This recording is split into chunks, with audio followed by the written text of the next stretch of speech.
नमस्कार, मेरा नाम विनोद कुमार। मैं human rights association of India का एक सदस्य हूँ। आज मैं आपको इस वीडियो के ज़रिए टैक्स से आपको कहाँ और कैसे फँसा सकता है, ये जानकारी देने आया हूँ।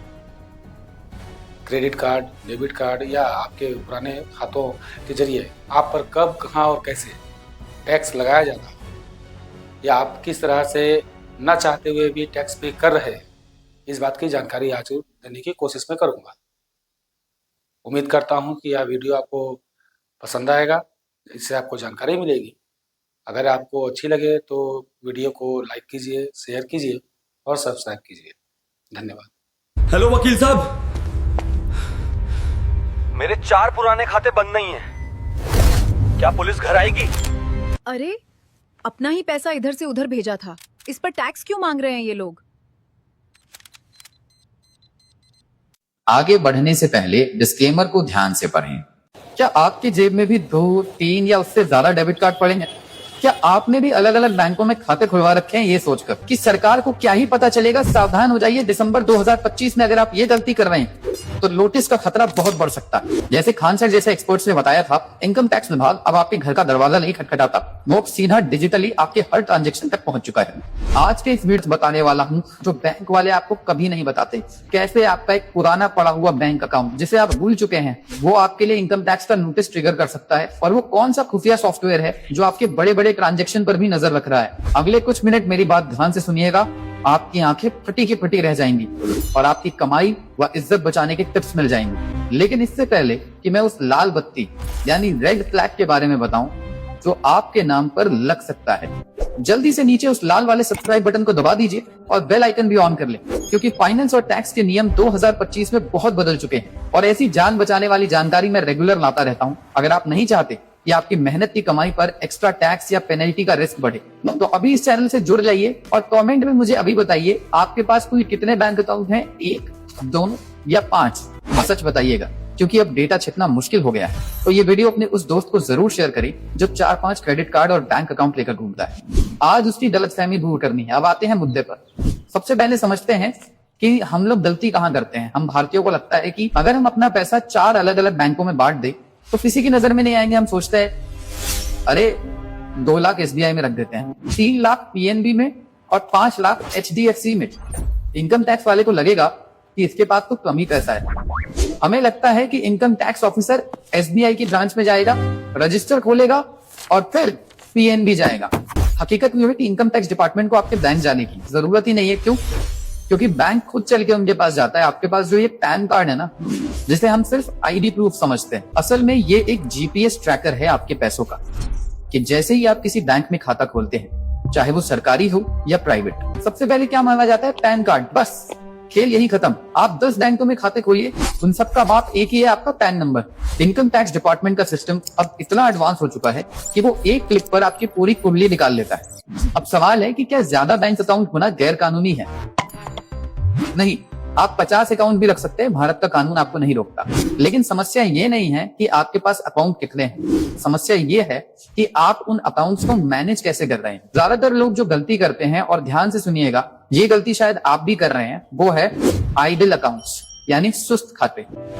आपने एक नौकरी छोड़ी, सैलरी अकाउंट वहीं छोड़ दिया, दूसरी नौकरी की, नया अकाउंट खोल दिया, पुराना वाला बंद नहीं किया।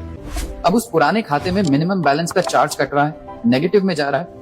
और सबसे बड़ी मुसीबत, 2025 के नियमों के अनुसार अगर आपके किसी एक खाते में कोई संदिग्ध सस्पिशियस लेन देन हुआ तो आपके पैन से जुड़े सारे खाते स्क्रूटिनी के दायरे में आ सकते हैं। जी हाँ, सारे इनकम टैक्स विभाग एक सॉफ्टवेयर इस्तेमाल करता है जिसे प्रोजेक्ट इनसाइट कहते हैं। ये सिस्टम हाई वैल्यू और संदिग्ध ट्रांजैक्शन को फ्लैग करता है। अगर आपने SBI में 5 लाख नकद जमा किए और उसी दिन HDFC से 5 लाख नकद निकाले, आपको लगेगा 2 अलग बैंक हैं। लेकिन पैन कार्ड के जरिए सिस्टम में अलर्ट जल सकता है कि इस आदमी ने एक दिन में 10 लाख का नकद लेन देन किया है। लेकिन रुकिए, खतरा सिर्फ नकद जमा करने में नहीं है, अब तो आपके UPI और मोबाइल ट्रांजैक्शन भी रडार पर है। वो कैसे, ये मैं आगे बताने वाला हूँ। अब आप सोच रहे होंगे, मैं तो कैश जमा ही नहीं करता, मैं तो सब ऑनलाइन करता हूँ। यही तो वो जाल है जिसमें सब फंस रहे हैं। सरकार ने एक नई जन्म कुंडली तैयार की है जिसका नाम है AIS। अक्टूबर 2025 के अपडेट के बाद ये AIS हाई वैल्यू ट्रांजैक्शंस को रियल टाइम अपडेट करता है। पहले साल भर बाद पता चलता था। अब हाई वैल्यू चीजें जैसे सोना, शेयर, प्रॉपर्टी, विदेशी टिकट जल्दी ही AIS में दिखने लगती हैं। यहाँ तक कि आपके सेविंग अकाउंट का ब्याज भी AIS में जुड़ रहा है। तो अगर आप रिटर्न भरते समय अपनी आय 5 लाख बताते हैं, लेकिन आपके AIS में 4 बैंक खातों में कुल मिला के 20 लाख का क्रेडिट दिख रहा है, तो कंप्यूटर ऑटोमेटिक नोटिस जनरेट कर सकता है। इसमें किसी ऑफिसर का दिमाग नहीं लगता। ये सब आर्टिफिशियल इंटेलिजेंस कर रहा है। अब जो मैं बताने वाला हूँ वो सबसे महत्वपूर्ण है, पर ये गलती 90% मध्यम वर्गीय लोग करते हैं। Inter account transfer. मान लीजिए आपके पास 3 अकाउंट हैं। अकाउंट ए से अकाउंट बी में 50,000 भेजे, फिर बी से सी में 50,000 भेजे, फिर सी से वापस ए में 50,000 भेजे। पैसा वही 50,000 है, लेकिन सिस्टम की नजर में ट्रांजेक्शन वैल्यू 1.5 लाख हो गई। अगर आप बार बार अपने ही खातों में पैसा घुमाते हैं तो टर्नओवर बहुत ज्यादा दिखेगा और रिस्क बढ़ सकता है। इसलिए बेवजह अपने ही खातों में पैसा घुमाना कम कर दीजिए। तो अब सवाल है कि उपाय क्या है? क्या सारे अकाउंट बंद कर दे? नहीं, घबराने की जरूरत नहीं है। बस ये 3 काम आज ही करें। अतिरिक्त खाते बंद करें। अगर आपके पास ऐसे खाते हैं जो पिछले 1 साल से इस्तेमाल नहीं हुए, तो बैंक जाकर उन्हें विधिवत ऑफिशियली बंद करवाएं। सिर्फ पैसा निकाल कर छोड़ मत दें। AIS चेक करें। इनकम टैक्स की वेबसाइट पर लॉगिन करके अपना AIS फॉर्म डाउनलोड करें और देखें कि सरकार के पास आपकी क्या जानकारी है। अगर कुछ गलत है तो वहीं फीडबैक का ऑप्शन होता है, बता दे। पैन आधार लिंक, अगर अभी भी दिसंबर 2025 में भी आपका पैन आधार लिंक नहीं है तो 31 दिसंबर 2025 तक कर लीजिए, वरना 1 जनवरी 2026 से पैन इनऑपरेटिव हो जाएगा और रिफंड और ITR में दिक्कत आएगी। तो दोस्तों, आज हमने जाना कि बैंक खाता सिर्फ पासबुक नहीं बल्कि एक ओपन बुक है जिसे इनकम टैक्स विभाग जब चाहे पढ़ सकता है। अब आपको एक काम करना है, अपना वॉलेट निकालिए, गिनिए कितने डेबिट कार्ड हैं और जो काम का नहीं है उसे कल ही बंद करवाने का प्लान बनाइए। सफाई पैसों की भी जरूरी है। कमेंट में टैक्स सेव लिखिए अगर आपको आज कुछ नया सीखने को मिला। और हाँ, वीडियो को लाइक करना मत भूलिएगा, इससे YouTube बाबा खुश होते हैं। याद रखिए, पैसा कमाना आसान है, उसे बचाना कला है, लेकिन टैक्स नियमों को समझना समझदारी है।